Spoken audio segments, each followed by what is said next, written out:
A few moments later. Hello दोस्तों, स्वागत है मेरे पार्ट 4 वीडियो में। और मैंने जैसा कि आप सभी को बताया था कि पार्ट 4 वीडियो में मैं आपको डल झील के बारे में बताऊंगा और डल झील के वादियों से आपको रूबरू करवाऊंगा।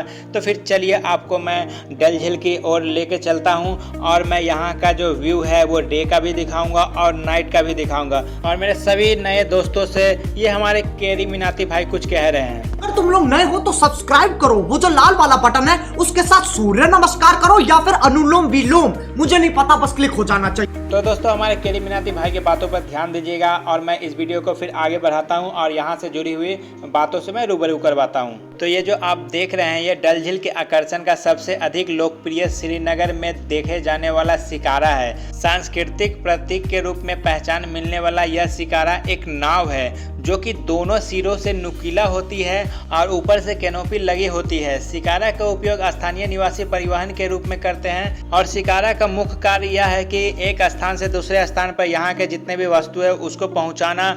और यहाँ जितने भी पर्यटन आते हैं देश विदेश से घूमने के लिए वो इसी पर बैठकर डल झील का पूरा भ्रमण करते हैं। और मैं साथ में ये भी बता दूँ, यहाँ जितने भी शिकारा लगा हुआ है, हमारे जितने भी भाई बंधु देश विदेश से आते हैं घूमने के लिए वो इसी पे बैठकर ये जो हमारा डल झील 2 किलोमीटर में फैला हुआ है इस सभी का भ्रमण करते हैं। और मैं आपको एक बात बता दूं, आप जो भी शिकारा पे बैठने से पहले रेट ज़रूर तय कर लीजिएगा, क्योंकि मैं जब यहाँ पर गया था तो मुझे जो रेट बोला गया था वो 10,000 बोला गया था और अंत में मुझे 2200 में घुमाया गया था। तो आप इसी से अंदाज़ा लगा लीजिएगा, जब आप शिकारा पे बैठिएगा उससे पहले पूर्णतः रेट को जरूर तय कर लीजिएगा, क्योंकि वहाँ पर बहस लगाने से कोई फ़ायदा नहीं है। तो जैसे कि आप देख रहे हैं कि आप अपना फ़ोटो क्लिक करवा सकते हैं और जो फ़ोटो आपको थोड़ी देर बाद भी प्राप्त भी हो जाएगा।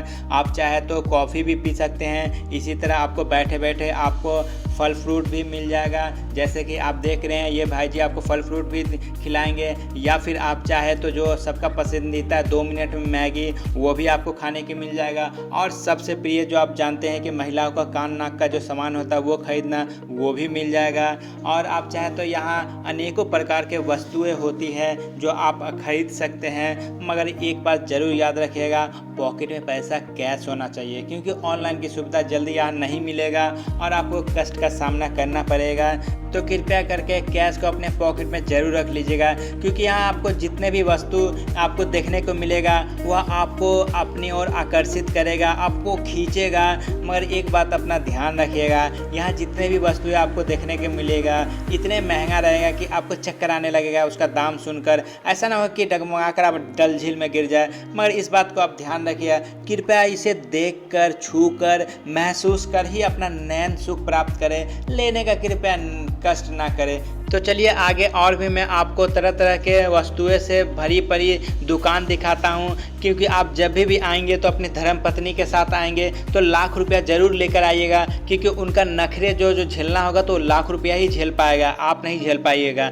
तो ये जो बच्चे लोग देख रहे हैं, आइए स्कूल जा रही है, तो यहाँ जितने भी स्थानीय निवासी है इसी शिकारा या नाव के सहायता से ही एक स्थान से दूसरे स्थान जाते हैं।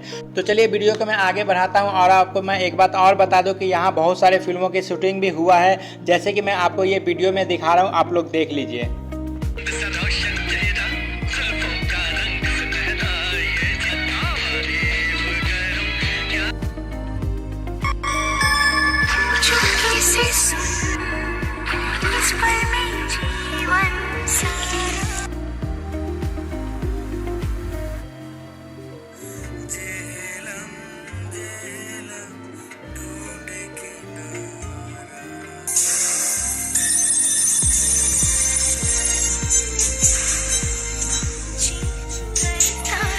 इन सभी फिल्मों का शूटिंग डल झील पे ही हुआ था। तो चलिए वीडियो को मैं आगे बढ़ाता हूं और डल झील से जुड़ी हुई कुछ बातों को मैं शेयर करता हूं। डल झील श्रीनगर का गहना मानी जाती है। 26 वर्ग किलोमीटर में फैली यह झील पृथ्वी पर स्वर्ग की तरह है। यह सुंदर हरे भरे पहाड़ों के बीच में स्थित है। शिकारा नाव की सवारी, हाउस बोट और झील के बाजार जैसी सुविधा इस जगह को पर्यटकों के बीच में पसंदीदा बनाती है। श्रीनगर हमेशा गर्मियों में घूमने के लिए सुखद स्थान है। इसलिए मुगलों और अंग्रेजों की पसंदीदा जगहों में से यह डल झील एक था। आपको बता दें कि डल झील पर हाउस बोट की अवधारणा अंग्रेजों के दिमाग की उपज थी। जब कभी आप श्रीनगर की यात्रा करने की योजना बनाएं तो अपनी लिस्ट में डल झील का सबसे पहले प्राथमिकता दें, क्योंकि यहाँ सबसे सुंदर और मन को लुभाने वाला अगर कोई झील है तो वह झील है डल झील। और अगर डल झील का सबसे अधिक मज़ा लेना चाहते हैं तो हाउस बोट में जाकर मज़ा उठाइए। वहाँ घर से बनाए गए स्वादिष्ट भोजन, वाईफाई, गर्म टब जैसी सुविधाएं खास है। डल झील में घूमने के लिए सबसे अच्छा समय मई से नवंबर महीने को माना जाता है। डल झील पर्यटकों के लिए 6 बजे सुबह से लेकर 6 बजे शाम तक खुला रहता है। और आगे आपको बता दूं, डल झील मकलोडगंज से पश्चिम की ओर 2 किलोमीटर है। यह झील देवदार के हरे भरे वनों के बीच में घिरी हुई है। डल झील अपनी सुंदरता और तीर्थ यात्रा का केंद्र के लिए प्रसिद्ध है। और साथ में आपको यह भी बता दूं, डल झील के आसपास का क्षेत्र प्राकृतिक स्वर्ग है और इस झील का क्षेत्रफल लगभग 10,000 वर्ग मीटर के आसपास है। और आगे आपको बता दूं, कश्मीरी भाषा में डल शब्द का मतलब ही झील होता है। बाद में डल के साथ अलग से झील को आम बोलचाल में जोड़ दिया गया, फिर यह डल झील के नाम से प्रसिद्ध हो गया। और डल झील को कश्मीर के मुकुट का गहना या श्रीनगर का गहना भी कहा जाता है। यहाँ जुलाई से अगस्त के महीने में यहाँ के बगीचों में सुंदरता अद्भुत देखने को मिलती है। और आगे आपको बता दूं, समुद्र तल से 1500 मीटर की ऊंचाई पर यह स्थित डल झील प्राकृतिक झील है। यह पहाड़ों के बीच से इस तरह से विकसित हुई थी कि बर्फ के गलने या बारिश के पानी के एक एक बूंद इसमें संचालित होती थी।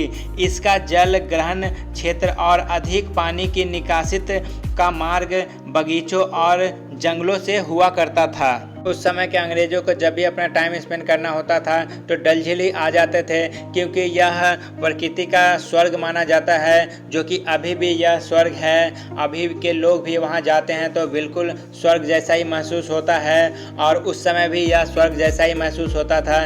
तो इसीलिए जब भी अंग्रेज अपना टाइम स्पेंड करना चाहते थे तो वो डल झील ही आ जाते थे। और यहाँ पर जो भी बाग बगीचा है वहाँ पर तरह तरह के रंग बिरंगे फूल जो आपको मनमोहक कर देगा, जो आपको देखकर ही इतना अद्भुत सुंदर लगेगा कि आप उसको अपने शब्दों से बयां नहीं कर सकते। ये जो दृश्य आपको देखने को मिल रहा है यह किसी दूसरे जगह का होटल नहीं बल्कि डल झील पर उपस्थित यह एक हाउस बोट है, जहाँ पर आपको सारी सुविधा मिलेगा। आपको बैठने के लिए सोफ़ा मिलेगा, देखने के लिए एलईडी मिलेगा या फिर टीवी मिलेगा या फिर खाने के लिए डाइनिंग टेबल मिलेगा। आपको यहाँ तक फ्रिज भी मिलेगा और आपको नहाने के लिए टब भी मिलेगा जिसमें गर्म पानी उपलब्ध रहता है। और यहाँ पर बहुत सारी ऐसी सुविधा है। और मैं आपको कीमत बता दूं, यहाँ पर जितने भी हाउस बोट की कीमत है लगभग 9,000, 10,000, 15,000, 20,000, यानी जैसा आपको हाउस बोट दिखेगा उस तरह का एक रूम का किराया है। तो मैंने आपको पहले ही बताया था कि अगर आपको यहाँ पर फुल्ली एंजॉय करना है तो लाखों रुपया लेकर ही आना होगा। अगर आपको फुल एंजॉय करना है पूरी अच्छी तरह से तो यहाँ पर लाखों रुपया भी कम पड़ जाएगा। आप देख सकते हैं कि इतना अच्छा से बेड को सजाया गया है, ऐसा लगता है कि इस पर लेटते ही आपको नींद आ जाएगा। तो आप ध्यान रखिएगा, यहाँ पर एक नाइट स्टे करने का जो कीमत है लगभग 9,000, 10,000, 11,000, 15,000, यानी जिस टाइप का आपको हाउस बोट जितना अच्छा सुंदरता से भरा रहेगा उतना ही अच्छा उसका कीमत रहेगा। तो इसलिए यहाँ पर अगर फुल्ली एंजॉय करना चाहते हैं तो लाखों रुपया भी कम पड़ जाएगा। तो इस स्थान को आप सभी जानते हैं कि जब हम भर पेट ठूस ठूस कर खा लेते हैं तो इस स्थान पर निकालने का प्रक्रिया किया जाता है। तो आप देख सकते हैं हल्का सा दृश्य है जो इस रूम से बाहर की ओर देखने के ऊपर कितना सुंदर लग रहा है। तो इस तरह के दृश्य आपको हर जगह आपको मिलेगा जो बहुत ही सुंदर और इतना सुंदर जिसका मैं वर्णन नहीं कर पाऊँगा। तो इसलिए अपने जीवन में एक बार ज़रूर आप पूरे जम्मू कश्मीर का सैर करें। और चलिए मैं आपको नाइट का व्यू दिखाता हूँ। और नाइट में यह जो डल झील है इतना खूबसूरत लाइटिंग से सजा हुआ दिखने को मिलेगा कि आप उसका देखकर ही बयान नहीं कर पाएंगे। तो चलिए मैं आपको नाइट का व्यू दिखाता हूँ। तो चलिए मैं आपको नाइट का व्यू दिखाता हूँ। और ये जो आप जितने भी देख रहे हैं यह हाउस बोट है। आप चाहे तो यहाँ पर नाइट स्टे कर सकते हैं। जैसा कि मैंने आपको पूरा डिटेल में पहले ही बता चुका हूँ कि यहाँ का कीमत और नाइट स्टे में कैसा क्या है, हर चीज़ आपको बता दिया हूँ। तो यहाँ पर नाइट में और भी सुंदर और बहुत ही अच्छा दृश्य देखने को मिलता है।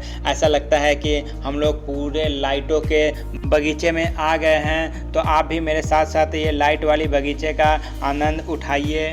तो ये जो आप जितने भी लाइट वाली जगह देख रहे हैं, यह जो मैंने दिन में दिखाया था शॉप होगा या फिर हाउस बोट होगा, ये वही सब है जो नाइट होने के बाद इस दृश्य को मैं दिखा रहा हूँ, ताकि आप दिन का भी दृश्य देखकर आनंद ले और नाइट का भी दृश्य देखकर आनंद ले। क्योंकि अभी तक ऐसा वीडियो कोई आपको दिखने को नहीं मिलेगा डे नाइट दोनों दिखा सके।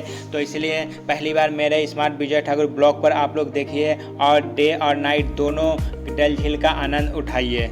और एक अद्भुत बात मैं आप सभी दोस्तों को बता दूं, जब मैं उस दृश्य को देखा था तो बहुत ही अचंभित हो गया था। यहाँ एक छोटा सा स्पेस यानी हर जगह खाली है, जिसको हम लोग अपनी भाषा में टापू कहते हैं। उस जगह पे यहाँ के लोग खेती करते हैं, जो कि मैं आगे आ रहा है उस वीडियो में आपको देखने को मिल जाएगा।